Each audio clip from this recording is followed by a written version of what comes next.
Adam Smith nasceu em Kirkcaldy, perto de Edimburgo, na Escócia, em 1723, filho de um fiscal da alfândega e de sua segunda esposa, e viveu até os 67 anos. Conhecido como pai da economia moderna e o mais importante teórico do liberalismo econômico, graduou-se em Humanidades aos 17 anos na Universidade de Glasgow, centro do iluminismo escocês, e pós-graduou-se em Filosofia em Oxford, estabelecendo-se como conferencista de ética em Edimburgo.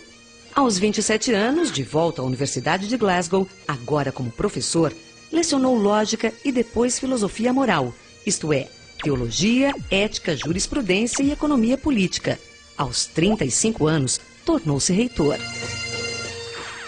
No seu círculo de amizades, convivia tanto com James Watt, engenheiro escocês que viabilizou a máquina a vapor, propulsora da Revolução Industrial, como com David Hume, filósofo escocês, ou ainda com os experientes mercadores do comércio colonial, que o atualizavam sobre economia na prática.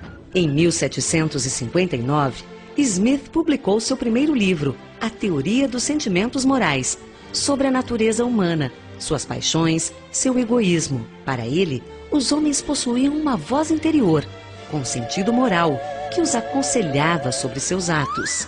Convidado a ser tutor do Duque de Buccleuch no ano de 1763, Smith levou-o a estudar em Toulouse, Genebra, Londres e Paris, onde conheceu os iluministas e suas ideias de liberdade, que inspirariam a Revolução Francesa e a independência dos Estados Unidos. Depois de frequentar os cafés literários de Paris, onde os iluministas divulgavam suas teses, Smith retorna à sua cidadezinha, contaminado por Voltaire, que defendia todas as liberdades, de pensamento, da imprensa, de religião e também liberdade da economia.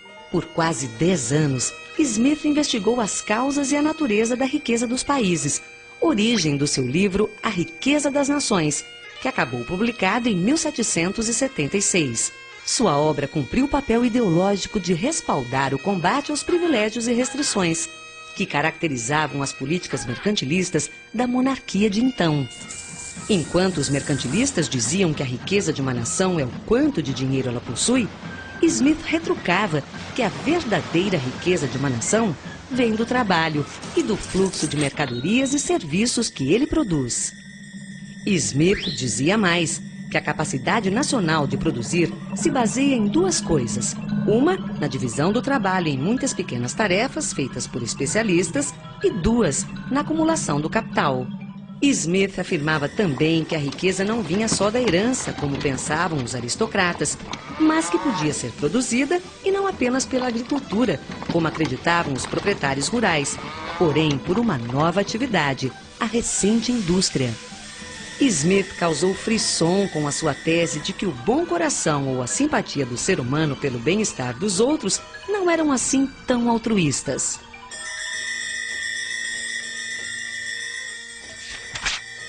Não é da benevolência do açougueiro, do cervejeiro e do padeiro que esperamos o nosso jantar, mas da consideração que eles têm pelos próprios interesses.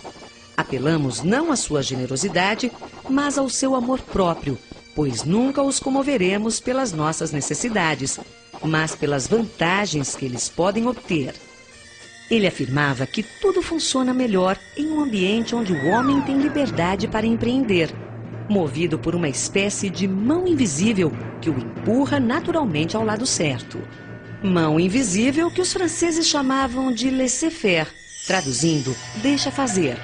Se há um produto em abundância, o preço baixa, dizia Smith. Por outro lado, se um produto é raro e difícil de encontrar, o preço sobe e as pessoas se dispõem a pagá-lo. É aí que entra a mão invisível, apontando ao empresário o caminho onde investir para lucrar, ao mesmo tempo em que faz o bem.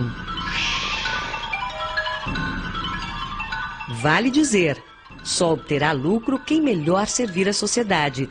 Vencer a concorrência não requer apenas a venda pelo menor preço, mas também a criatividade, as invenções que aperfeiçoam os produtos, os serviços e as artes.